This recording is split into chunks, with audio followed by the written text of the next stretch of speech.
It's time for a vacation, and Fairway Travels is here to share great specials for you to choose from. Discover the charm and features of one of Sandal's 16 all-inclusive, luxury included, adults-only resorts, or a family-friendly beaches destination in the Caribbean. Or how about a couples resort in Jamaica? If cruising's your preference, get Thunderstroke aboard Carnival Cruise Lines or set sail on an award-winning Royal Caribbean ship. Join Virgin Voyages now for a wonderful adults-only sailing. It doesn't matter if you choose to travel by plane, train, automobile, cruise ship, or rowboat, we can help you reach your dream destination. Contact Fairway Travels today at 228-365-1012. That's 228-365-1012. Or email bookitnow247@gmail.com. Fairway Travels, where your journeys keep satisfying. The station where our veterans' voices are heard, MBR Talk. Hey, thanks for tuning in. Welcome, Quack. Program are those of the speakers and do not necessarily reflect the views or positions of any entities they represent. Find us on the web at mbradio.us. Welcome to the Motivated Mindset with your host, me, Jose Flores, and we are going to go into the why behind what we do in life. Have you ever wondered what truly drives people? I know I do. What fuels their purpose and motivation? In this podcast, we're going to explore those profound questions, uncovering the stories and insights that shape our journeys. Join me as we navigate in the depths of human ambition and uncover the secrets to living a fulfilled life, purpose, and driven. Let's get motivated. Thank you.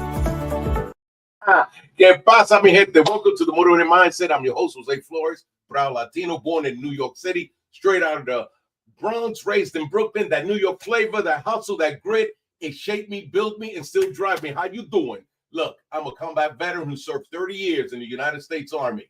Look, right here, before we get rolling, I want to send a powerful salute to all my veterans, service members, and first responders. Para todo, gracias por lo que hacen. Much respect, you know. Now, you already know. Now, in this chapter of my life, I wear many different hats, but I know you like what you see. I'm a motivational speaker, a certified personal trainer, a certified mediator, what's up, and even an end-of-life death doula. But here's the truth behind all those titles. I do what I do because I'm called to serve. Because I know what struggle feels like. Because I know what it means to fight for purpose and to help others out, to find theirs. La cosa de ello.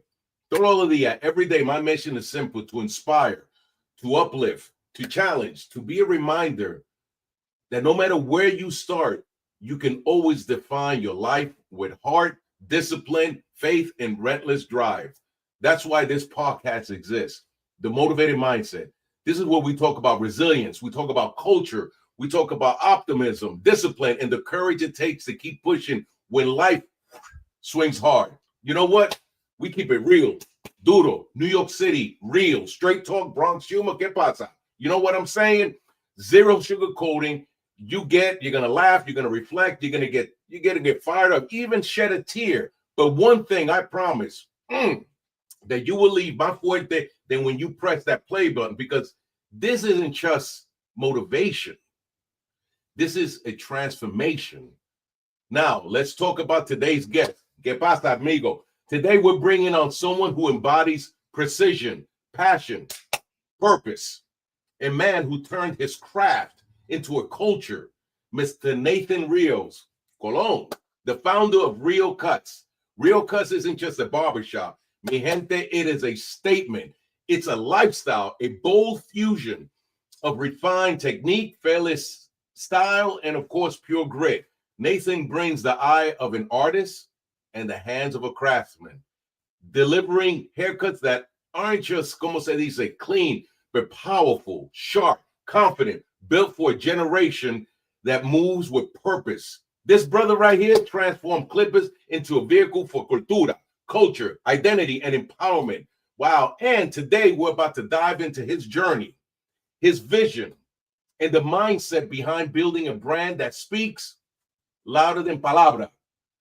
One last note before we start. If you vibe with what you hear, con tu oreja, if this conversation inspires you, yay, woo! If you appreciate the interviews, the energy that I bring, you know what I'm saying? And the message, all I ask you to do is support my YouTube channel. What does that look like? What that means? Mi gente, hit like the subscribe button and share with someone who could use a little motivation.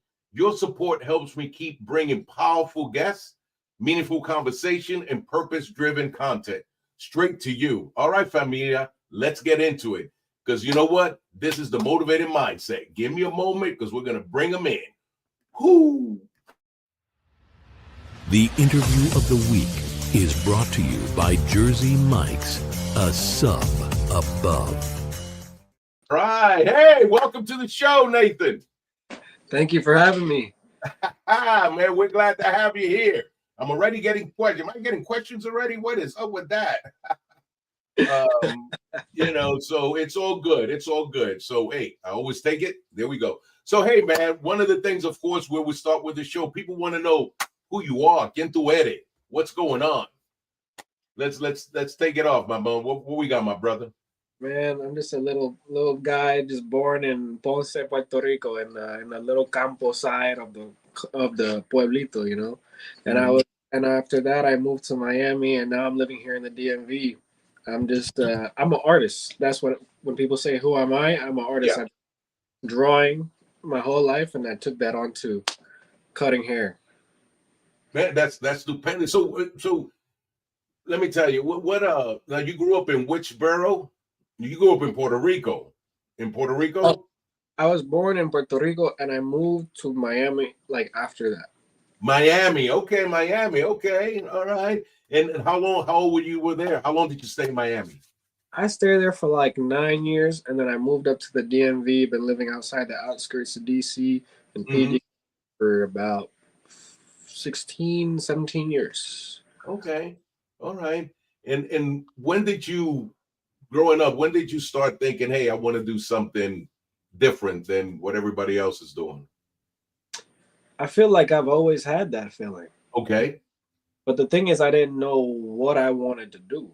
And even today, I feel like I'm constantly changing. And I think that's what life's about. You got to take everything that it throws at you, and you got to just, see what you like and see what you don't like. For example, when I was a kid, I wanted to be Steve Irwin. I wanted to be wrestling the alligators. I wanted to be doing farms. I was watching Animal Planet every day. Yeah. I didn't know I was gonna be a barber. So the thing is, that's what I went to college for at first. I went studying animal science, but then they were teaching me agricultural stuff, which is not what I wanted. I switched to public health, wanted to be a little doctor or something because I thought that's where the money was at. Then COVID hit, and I was like, what do I do now? I like to be pretty. I like to get a haircut every 2 weeks. Cutting my own hair, and all my friends in class were like, all the barbershops are closed. Who's cutting your hair? That's how I became a barber. You just got to take everything that life throws at you, every little chance. You never know when your calling is going to happen. And even with this stuff, I know you said something about my cowboy hat earlier. I'm digging it. It's become a part of my lifestyle too, because over a year ago, I flew out west, got introduced to the culture, fell in love with it. Now I ride horses, I throw ropes, I work out. Like I just rode like 2 horses this morning right before getting on this podcast, and 3 horses on Wednesday. Yeah. Like, you gotta take every single opportunity life gives to you and just have fun with it. Just build off of it. If I'm not cutting hair and in the gym, I'm gonna be riding horses.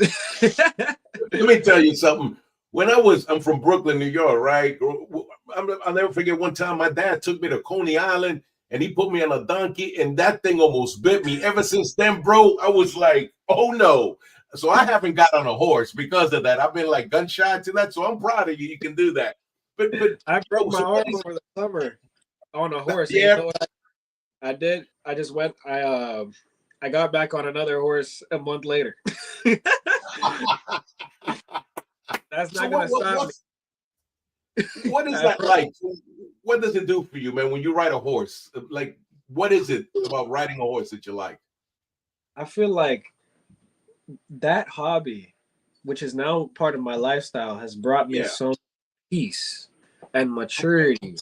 You know, like as a man, every man should learn how to be a leader. And Mhm. when you are learning how to ride horses, you learn through body language, through communication with them, how to carry yourself calmly because horses, they're very anxious creatures.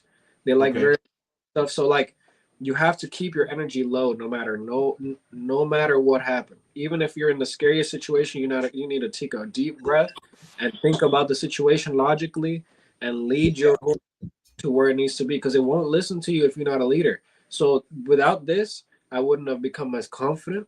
I wouldn't have Okay. become mature. I wouldn't have become as organized. I feel like this has taught me how to become more of a man because I've started with older horses with more experience, and now I'm gotten to a level where I'm starting to train younger horses who have much more anxiety and stuff like that. Yeah, So yeah. it's like it's teaching me to be a better man and to raise uh to eventually when I want to have kids, I'll be able to raise them better because now I know how to be patient and how to like instruct firmly and gently at the same time. That is amazing. You say that because the veterans program, they have a program for veterans with PTSD, and just based on what you're saying, and they take them to be with horses because Oh I yeah. guess it calms them down. Is that what it is? Uh, Horses, they are very sensitive animals in the aspect that when you enter the room, they can already feel your heartbeat. They know your heart rate. They can when they smell you, they already smell your emotions, your energy. And if you are a very tense, very nervous person, mhm. like they reflect you. And Wow.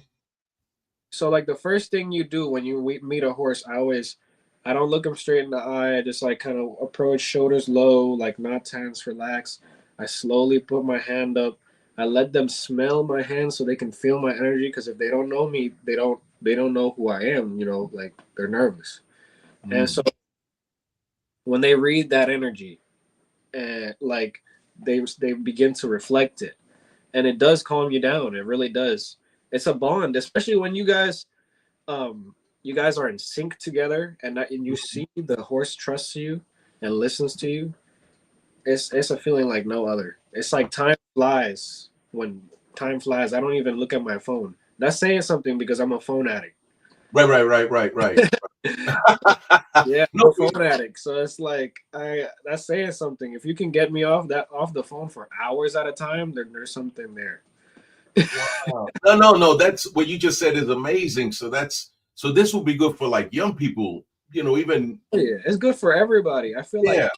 it teaches you also to toughen up. Like there's different horses for different people. You know, like I said, I've gotten to a level where I'm a more intermediate, advanced rider, and I work with more, horses that are prone to blowing up and stuff. So it's like I I've dealt with situations where, like I said, I've gotten injured, I fell off Mm, time again or whatever, but that doesn't stop me. There's a phrase that right. they say called "cowboy up." It's like man up. You Mm, you you didn't die. Okay, get back on the horse. Keep it going. right. Because So what you when you're saying? in the No, I'm field or sorry, guys. you're not gonna just stop what you're doing. You're gonna get Yeah, back on, keep going. And that's life too. That's life. that's right. Just like life, when you get knocked down, you just get back up. That, That is pretty good. Just hearing you. So I'm in a new chapter of my life. Just hearing you, I may try to get on a horse now. Easy. oh yeah. Also, donkeys are completely different. They're they're so different. Well, every time I think of a donkey, I think of Shrek. The movie with the donkey.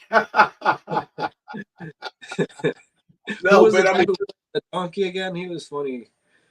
It was. Chris. No, because hearing what you're saying about horses and what they do, and when you told me how you step up to it and let them, I guess, sense you before you do anything, is amazing. Yeah, they notice you from long ways away. Like they have good senses because they're prey animals. Back before we tamed them, they were being hunted by lions, bears, whatever that was out there to eat them. So their instinct is, if something is off, I'm running away. Got you. So like you got to come in with the energy like, I'm not here to hurt you. I'm not here to kill you or whatever. We're friends. And you got to try. So it's just completely. Every video you see of a horse hurting somebody is very rare that the horse hurt them because he wanted to. It's just out of fear. It's fear response. Yeah. Well, now that's amazing. We're gonna take a break, but when we come back, I wanna talk about, what was some of your, como se dice, mentors? What was some of your inspiration people as when we come back from this quick break? We'll be right back, people. And if you have any questions, please put them in the comments, and so Mr. Rios can answer them. Out here.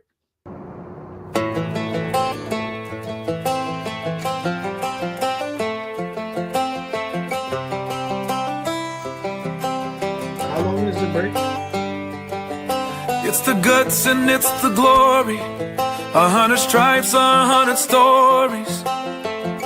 It's the Pledge of Allegiance on the 4th of July. It's them handwritten letters from home. It's them sleepless nights alone. It's his newborn baby he left with his wife. Mr. Red, White, and Blue, lay down, here's a line. Mr. Red, White, and Blue, for these stars and stripes. Hey,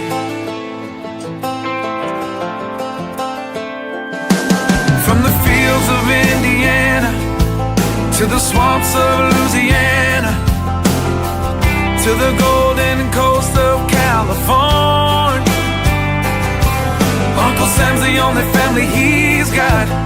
His purple heartbeat won't stop, and his 18th birthday was the day he was born. Mr. Red, White, and Blue, lay down, here's a line. Mr. Red, White, and Blue, for these stars and stripes. Mr. Red, White, and Blue, stand on the front line. Mr. Red, White, and Blue, pay the ultimate price.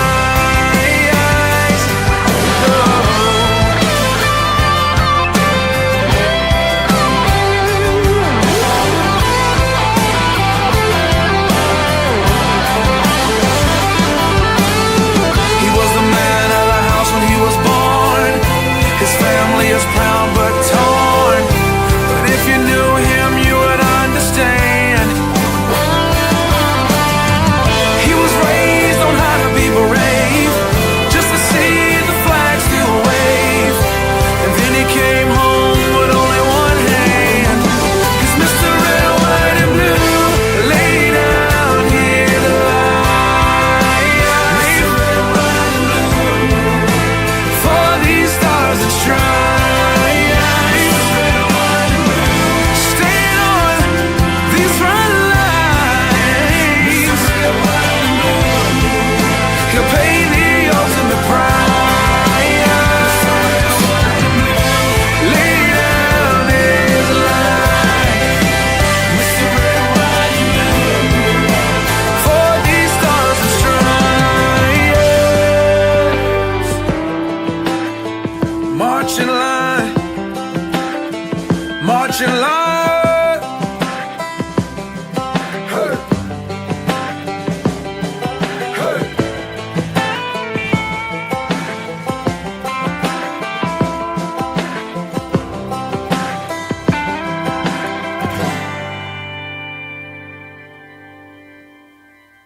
The station where our veterans' voices are heard. MBR Talk. Hey, thanks for tuning in. Welcome, Quack. Program. are those of the speakers and do not necessarily reflect the views or positions of any entities they represent. The web at mbradio.com. All right, Mr. Rios, you there, my man? You there? All right, there we go. Yeah. Hey, did you like that video? The dude had a cowboy hat. Did you like that? Which one? The video that just played, the dude had a cowboy hat, man. Like you.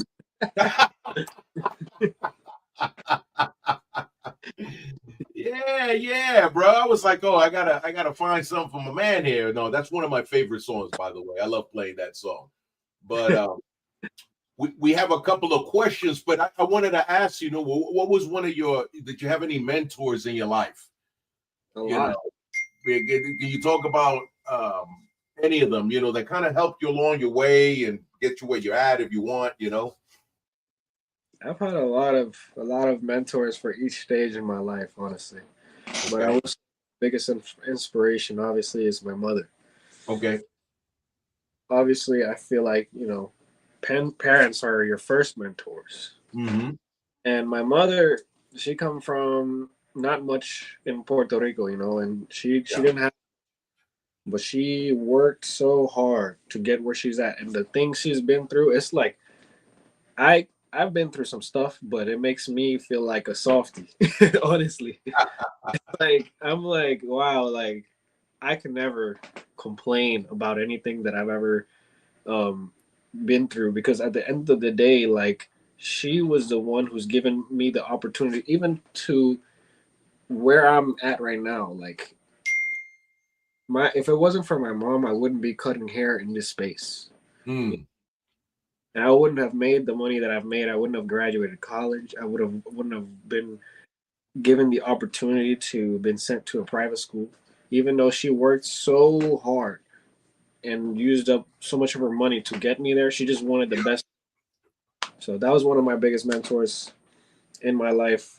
And then like different people I've met in my jobs, somebody, Yvette, she's an amazing person. She's helped me out so much when I was in high school.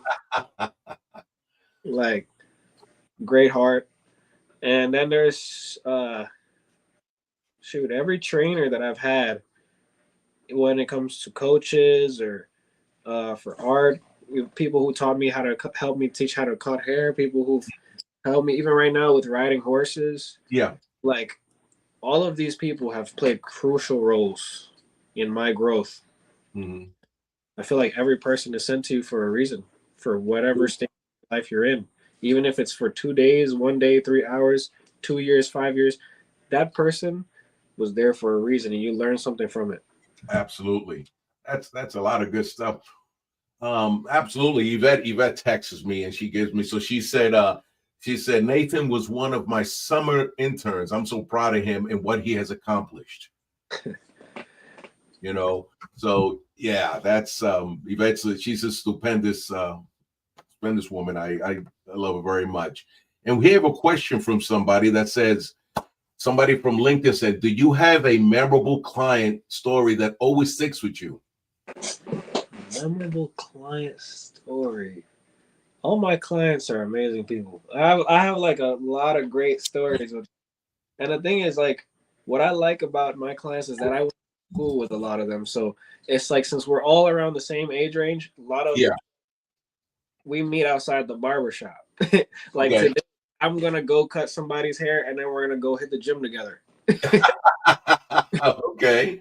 All right. Story. Huh. All right. And while you're thinking of that, we have I'll let you marinate with that. We have another question. Said, if you could give one celebrity a haircut, who would it be, and what style would you give them? What advice would you give someone who's just starting out as well? That's a loaded question. So let's go with that first one. If you could give one celebrity a haircut, who would it be? And what style would you give? That's funny. I don't know. I like his energy. He's like very humble. I really like how he's provided for the country. He's done so much for my people. He's put culture out there. He's really represented us. at first, you know, I thought it was just like when he first came out, I thought it was just like another rapper, like a reggaetonero, like. Right. But when he blew up and gave back to the community, and it showed how humble he was, you know, like last time he voted for, I think it was for the mayor of Puerto Rico, and he was with everybody else in line. He's a celebrity. He could do whatever he wants. Yeah. I like that energy because I've met some big time people who they don't even want to acknowledge you. You're just a server to them. But the thing is, like, I like that humble energy. I wouldn't, even if there wasn't a much of a conversation, I feel like I'd get a smile out of working with a guy like that. Okay. And what advice would you give to someone just starting out as a barber? What advice? You got to get out of your comfort zone. You got to go ahead and just do things you wouldn't see yourself doing. I feel like a lot of people in our generation, we're not very good at socializing. I know I wasn't, especially when I first started. I was very awkward. I still am. And it's like, I would just walk up to random strangers like, bro, you know, you could get it. Like, I'm a really good barber. I'm starting out. Well, I could give you a free haircut. Right. It would be anywhere, even at the gym. I would be like, "Hey, bro, can you spot me?" And then I was like, "Yeah, I really appreciate you." By the way, if you ever need a haircut, I'm that guy. Right. You just gotta go out of your comfort zone, and then just build on talking to people. Offer people like discounts, free cuts, whatever. Even today, I'm booked all the time, but yet I still offer discounts. I'm like, if you bring a friend who has never been here before, you get a discount. Right. It's about building that connection. You can have the most talent in the world. Networking is what's going to get you far. Absolutely. You're absolutely correct. It's about bridging that gap, being a bridge. You're absolutely correct. Exactly. And somebody says, keep rising, hermano. Your story is inspirational, brother. I mean, people are, you know, giving you blessings, brother, giving you blessings, man. And that's what's up, you know, and we're going to talk about that. But I got another question from your mentor over here. She says, what's the strangest request you ever had in the barbershop that you would like to share? Strangest requests. Huh. I got a lot of weirdos too. But a lot of it's unserious stuff. So like a strange request that was serious, I'm trying to think. One time I went to give somebody's dog a haircut. Okay. They brought their dog to the barbershop. And how did that turn out? Was you able to do a good job for the dog? I didn't have the proper clippers because dogs are so different. I didn't think it was different. I thought it was the same thing. Right. Wow. That it was one of those little crusty white dogs. The ones with the book on their face. Sorry if anyone has one of those. I'm sorry. Yeah, that is hilarious, brother. That is hilarious, man. Oh my goodness. Last summer, I actually cut the hair of a horse. He had so much hair, he looked like a sheep, like a big old sheep. Wow. He was like a man. You definitely need certain shears, right? That's what you use. Yeah. I have no idea. I had to buy a whole new pair of shears. I took a video. I'm gonna take it and say it's a business write-off. Oh my goodness, that is excellent. So we got another question here. It says, if I love it, if your hair could talk, what do you think it would say right before you cut it? Bro, give me an actual haircut. Like you put on a hat every day. Yeah. Because I don't know. Ever since I started this cowboy stuff, I don't think my hair has seen the sun in a while. I have a hat on all the time. No. And then I do give myself a haircut. It's just the sideburns and the beard, and that's it. And then I just let it. Right now I have it braided, and then I just put the hat on so that the braids, because with the big puffy afro, it pushes my hat up. I just need braids to get the hat on again. Wow. That is awesome, man. No, that's good stuff. I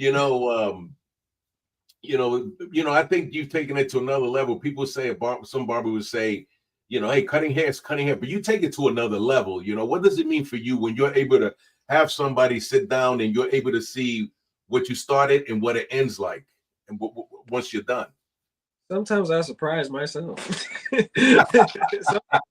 No offense to some of the people that I'm not gonna say no names, but sometimes people walk in, I'm like, how am I saving you, man? What am I Okay. and then it's like, I just let myself go to work, and it comes out, and I'm like, wow, like that turned out way better than expected. Mm-hmm. That's the thing.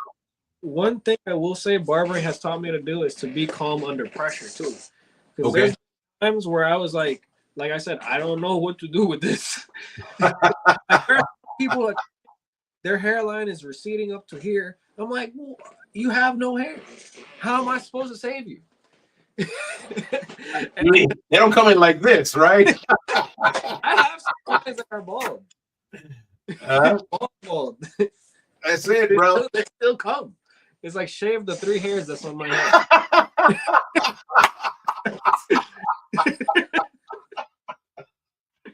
Oh my God, that's hilarious, brother. That is a shave of 3 hairs back there.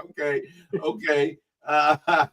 Yeah, cool beans. All right. So we have one more question here, and it says, where do you see yourself in 5 years? In 5 years. So what the goal is right now is I love cutting hair, yes, but I don't want to cut hair at the amount that I'm cutting. I want to be just as booked, cutting less, charging a little bit more. Gotcha. And eventually, like, my goal is to have a place out here, so where I cut hair, hopefully in the same vicinity, because all my clients stay here.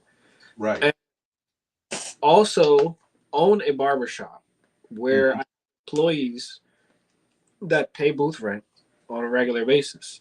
I'm trying to get to a point where I don't have to work, because I don't want to be here forever. I want to be owning a ranch, 10 to 40 acres, having little caballitos, little horses, and like dogs, chickens, just like how my grandfather used to do it. Right. Great grandfather used to do it back in Puerto Rico, where they had the little criollo horses that camina a paso. Right. And it's just like, my goal in 5 years is just to have a better step towards not having to work as much.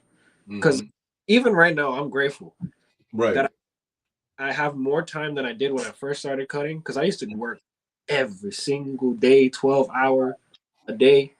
And now I've gotten to a point where it's like I can work some days really hard and then other days less, so I can do what I love. So you control your time, because your time is valuable. Yeah. Like I still work a lot right now, but the goal is to keep working a lot so I don't have to work as much, and then like little by little, I get more time to do what I want to do. Got you. Okay. Hey, so we're going to take our last break. When we come back, we're going to get into the nitty-gritty of your job. We got some pictures. We got some stuff. And because people want to know some stuff about how they get in contact with you and all that. So we're going to take our last break, and we'll be right back.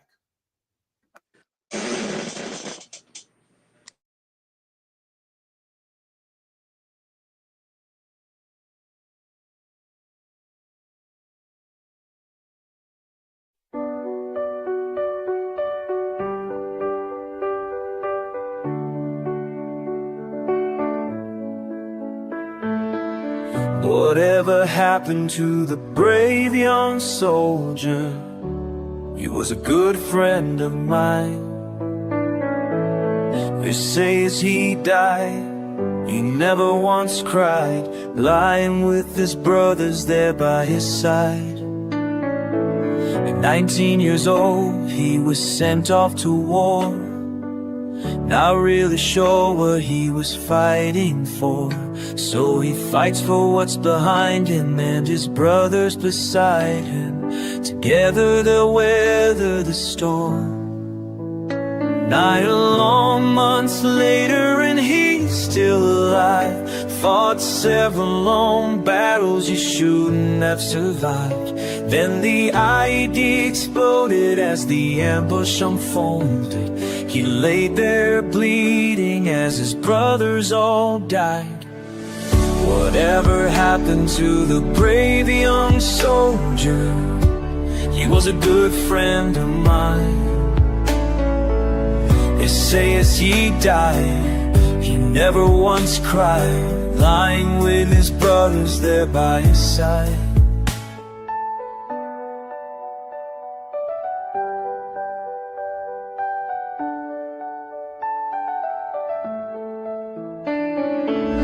Reinforcements arrived in the nick of time. Old Doc had found him and called in the nightline. He awoke in the hospital, they patched all the holes. Too bad they couldn't fix the ones in his soul. And 16 years later he locks all the doors, unable to find anything worth living for. His family has left him, he feels society rejects him. With a bottle and a pistol, he falls to the floor. Whatever happened to the brave old veteran? He was a good friend of mine. They say as he died, he sat there and cried, with only his memories sitting there by his side. Brothers and sisters, we can't lose this war. Have we forgotten what the hell we fought for? Pick up the phone, don't knock on the door.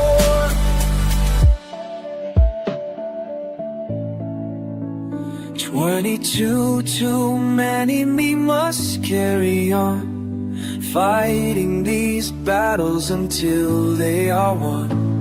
We know that we walk on the edge of a knife, but one simple call can save a life. Whatever happened to the brave old veteran? He was a good friend of mine.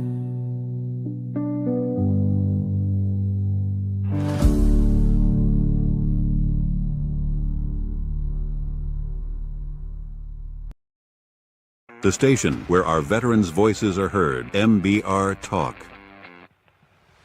Hey, thanks for tuning in. Welcome, Quack. Program are those of the speakers and do not necessarily reflect the views or positions of any entities they represent.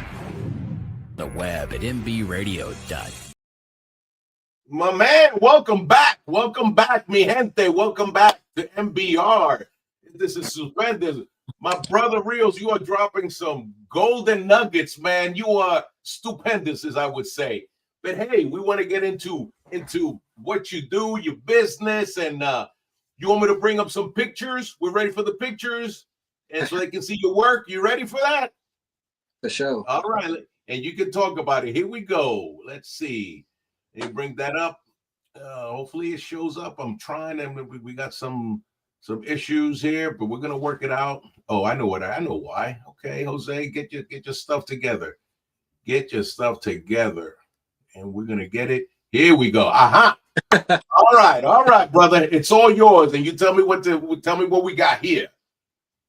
So I think this was a while ago. I think he asked to just freestyle, just do it. And one of the things was when I first started cutting hair, I wanted to be different from other barbers in the aspect that I cut every single race. I'm not one of those barbers that is like, oh, I only cut black people hair, I only cut white people hair, I cut every single hair texture. And I used to struggle more with some than others because they were so different. Yeah. I post everything. I think this guy is Japanese. One of my very clients. Yeah. So what did they look? Wow. That is stupendous, man. I'm digging that. Wow. Okay. All right. Let's see. Oh. All right. Talk to me about this guy. I don't even know. When he came in, I was like, what are we going to do with this? I was hoping to God that he wasn't one of those guys that just be like, just fade the sideburn and call it a day. Because yeah, see money, but you gonna look crazy, bro. Still, regardless. And then he was like, "Nah, just chop it off." And I was like, "Okay, Right? let's do it." And look what you did, man. I mean, from that to this, that is that's beautiful, man. That's awesome, brother. I mean, and especially during COVID, I think this is when you say your stuff really grew, right? Your business. My business grew my junior year of college Mm-hmm. when I started cutting athletes. Okay. Track athletes. I would cut baseball, basketball, football. Some of them made it to NFL. Some made Wow. to and it's like because I was cutting so many college athletes, a lot of students looked up to them. Yeah. And they loved watching them on the field, on the court, and so my haircuts grew very quick. Wow. And that's one thing I'm grateful for is being in university. Even if I'm not currently using my degree, university is one of the most best places to network. Mm-hmm. Always events to network.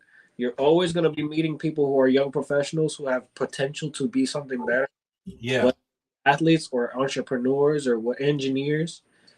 Each one of these clients is going to be something good in the future because they studying and working hard for it. And that's one thing that I loved about going to college is that I met all these great people who are improving my business. I have so many clients of mine that were entrepreneurs or young business majors, and they will come in and give me advice while I'm cutting their hair. Wow. So I'm like absorbing things, asking people questions while I'm cutting their hair. Yeah. But yeah, let's see this guy. Okay, let's see this guy. What we got? Wow, look at that. One thing about the barbershop, I know when I used to have a DA, that's where the community used to go and talk. Oh yeah. It's a great place for the community to meet and exchange ideas and what's going on. So no, I can truly relate.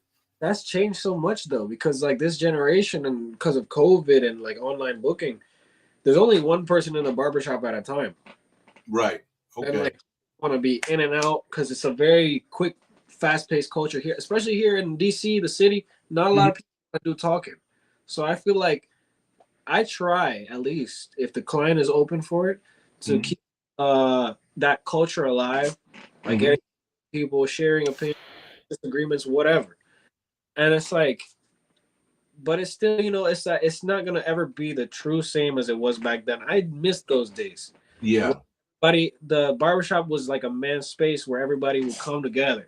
Absolutely. No, you absolutely. Cut my hair, you get out. You cut my hair, you get out. It's just more modern now. Yeah. But you've adjusted excellent to it. I mean, because you adjust with the business, with the people, what they want. Yeah, for sure. Like you gotta adapt to your audience and what the times and requests. But look at this guy. I know that. Okay, everybody, look at that. And look what Nathan did. That's beautiful, man. That's just like a work of art, man. But that's what I said. Like some of the best barbers, the most famous barbers, they were artists too. Yeah, I know a nail tech girl who used to paint and used to draw, and she's so successful with her business in nails because she took that onto nails. And I've been drawing since I was a little baby. Wow. And I learned how to cut hair so fast like that. It's the same thing. Light hand. You have like the lines, the rough draft. Yeah. You blend. You do all those things. It's the same thing. When I first saw this guy, right, I was like, okay, but what's that gonna be? And then when I saw him, it didn't even look like the same guy. I love this. People like to make this comment a lot. They're like, "Oh, you fixed his vision too." I'm like, call me a surgeon. Call me a surgeon. It was like Clark Kent, right? Like, how could you not know that's not Superman, right? Man. What's up, you know? Hey, we got this young man here. Yeah. Wow. So yeah, you took this guy and look what you did to him. Wow.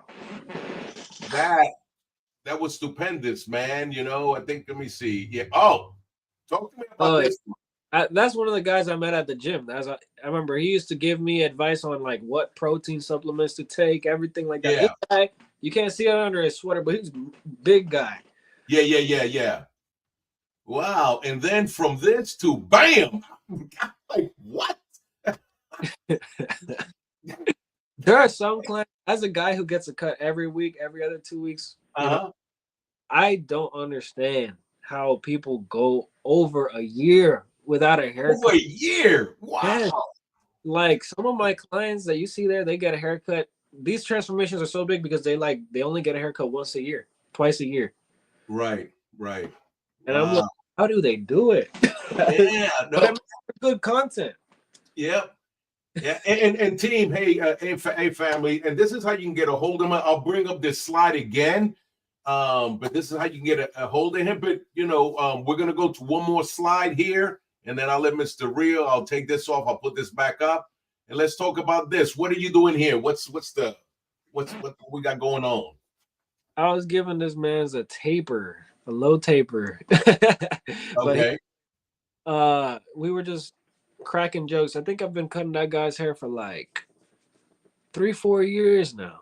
Mm-hmm. A lot of like, he's one of those clients that is just like, you just come here and I cut your hair, but it's less about the haircut and more about, hey man, like this is my friend right here. You can see like there's like smiles and stuff like that. Like, Yeah, there's good energy. man, you're absolutely correct, bro. I see that. I see that in all your pictures, man. And wow, that is stupendous, man. You know. And what you got here? Where you at? Where you in that picture on the right? That's at a rooftop bar. That was from one of my little modeling photo shoots. What? You do some modeling too? Just for fun with my friends. Like he's a photographer, but like I've thought about it. I've never gotten around to doing it seriously. Mm-hmm. But I want to try it. But I have like some photos I've taken here and there in DC and other places. Wow.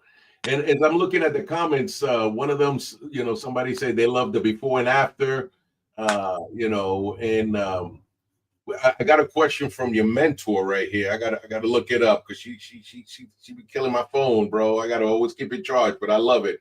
And it says, so do you feel like a therapist with scissors sometimes? I think it can be either way. Sometimes I'm the therapist, sometimes the client's my therapist. I can see that. Because sometimes I go through things. Like I said, everybody is around the same age, so we go through the same things.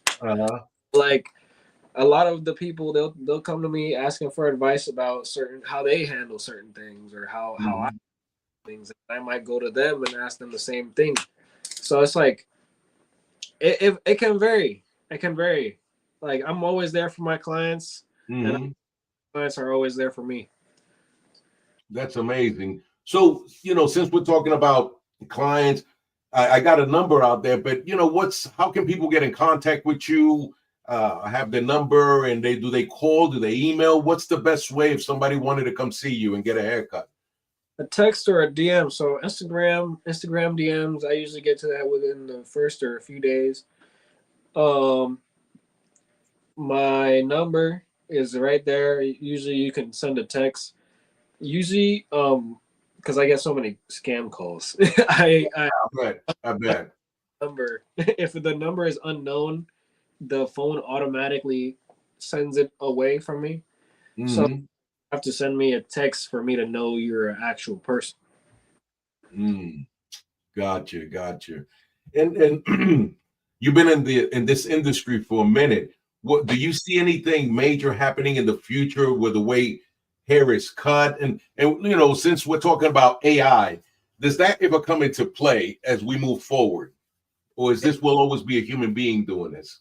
I feel like AI is helping us with things like coming up with video ideas, coming up with content, creating booking sites, creating appointment sites, and easy booking for clients, to managing schedules. So AI is becoming helpful for barbers in these new forms of technology. Like right now, I'm using the help of a designer and some AI to come up with a logo for Rios. Mm. And so it's like all of this stuff is helpful. But do I think AI is going to take my job? Hell no. Okay. Hell no. Yeah, because that fear is out there for a lot of jobs. That's why I asked that question, and Shout out to all my computer science guys. yeah. No, this is good. So on the average, I mean, when people for you, how many como se dice, what is the proper name? The razor blade, the thing that cuts the hair. Do you go through those a lot? How long they last? Because I have no idea. Talk about these. Yeah, the clippers. There you go. I'm sorry. Thank you for that. I got some issues I'm dealing with. So The clippers. the clippers. You want to line up? You're right up in there. Get them 3 little hairs I got back there. So these are trimmers. These are for Okay. cleaning up. These are clippers. These are for Okay. removing large amount of hair. They're two different. Mhm. These for two different things. The razor blade. That's this. This is a straight razor. Got it. Okay. For lining up the beard, shaves, eyebrows, whatever you need them to do. So those are the 3 main things. Got you. And let me see. And again, I brought up the information there, ladies and gentlemen. So there's his Instagram, his TikTok, his Facebook. Please reach out to him. You need a haircut. Now you say you do. Do you do children too? What's your audience? Who do you do? My audience is everybody who needs a haircut. Okay. Okay, got it. So females too? Yeah, if you have short hair, Okay. I'm about to cut my mom's hair after this. She has like a short, little classy afro kind of style. Mm-hmm. With curl. So let me see. We have a question here. It says, somebody said, if you could do it all over again, would you do anything different? I wouldn't change anything because I love the way things have turned out. Okay. But at the same time, I feel like it would be hard to do these same exact things if you already knew what was going to happen. Mm-hmm. Because then you would try to avoid the mistakes. But the mistakes are the things that taught you. Absolutely correct. Bingo. Yes. Yes. And I want to ask, well, how important is faith to you? Faith, is that important in your life? As a human, you're always working on it. It's like a journey that's like, whoo. Mm-hmm. Especially since I'm young and I'm in this generation where everybody likes to party, everybody likes to Yeah. It's like it's a very different type of time that we're in, and people aren't religious, so there's temptations everywhere. Yeah. But faith is very important. Faith is very important. God has been there for me. Amen. And so I'm grateful that every opportunity, and God has given me chance after chance after chance. Sometimes I think to myself, like, dang, if I was a father, I would not be this patient with myself. Hey, our Father's very forgiving, man. He is, bro. He's God is good, man. God is good. Absolutely. And as we get ready to close out, any last things you want to say to anybody, or what's on your mind? Anything I didn't cover? I don't know if I have anything for me that you haven't covered yet. I think that's pretty good, but at the same time, for everybody else, I just hope that all of you guys take the moment to just be grateful for what you have, and just to work hard no matter what time it's in. Like, I know times seem rough with all the things that's happened. Mm-hmm. Never know when the good's around the corner. Just don't let go. Like, I felt so low over the summer when my arm was shaped like an S. I thought it was, I couldn't cut hair. I couldn't do nothing, and I couldn't even bend my fingers. It was so bad. Wow. Like the arm, you couldn't even tell. It looks back to normal. Right. But it's like, you know, I didn't let it stop me, and I had a good circle around me, and I'm back and better. I'm more mature. I'm more patient. Mm-hmm. Times they pass. They do. So I just tell all these people, just hang in there. Mm-hmm. Absolutely. In there and get to the next one. You're gonna be better. You're already above the average. Mm-hmm. Health. Yeah. Man, Nathan, man, you, like I said, you've dropped so much good information. I'm so proud of you, everything you've done, man. You're exceptional. And being so young, man, the world is your oyster. So I just, for me, I want to say thank you, man, for being here. And I know that great things are happening for you and will be happening. And when I see you on the red carpet, brother, I'm like, I knew that guy. I knew. You're gonna see me in the red barn. I'm gonna be out. But I'm gonna tell you what, look, when you get if you get a horse thing, a horse stable or whatever, bro, we'll be in touch. I'm willing to give this thing a try after hearing what you said about how horses are, you know, and you're right, it is different. A donkey is different, you know, from a horse. True, man. We're gonna put you on a horse. We're gonna put give it a try. Really give it a try. But I want to say thank you, and ladies and gentlemen, thank you for all your comments and for being here and support this young man. You got the information there, his Instagram, his TikTok, his Facebook. You know how to get a hold of him and check them out. They are freaking stupendous. I've been checking them out and I'm like, wow. And they got music and everything. Makes me want to do some salsa, but that's something else. But reach out. Support this young man. And I want to say thank you to Mr. Rios. Thank you to everybody there. And, everybody have a great, great weekend. Y gracias por todo. Que la pase bien. Adelante. All right. Ladies and gentlemen, thank you for tuning in to Military Broadcast Radio. As we wrap up today's show, we want to remind you that the podcast of today's episode will be available right after we go off the air. So if you missed any part of the show or want to listen again, be sure to check it out.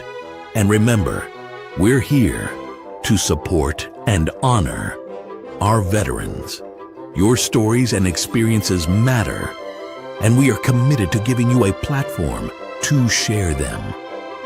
That's right. We're here to give our veterans a voice. So don't forget to catch the podcast and stay connected with us. Giving our veterans a voice.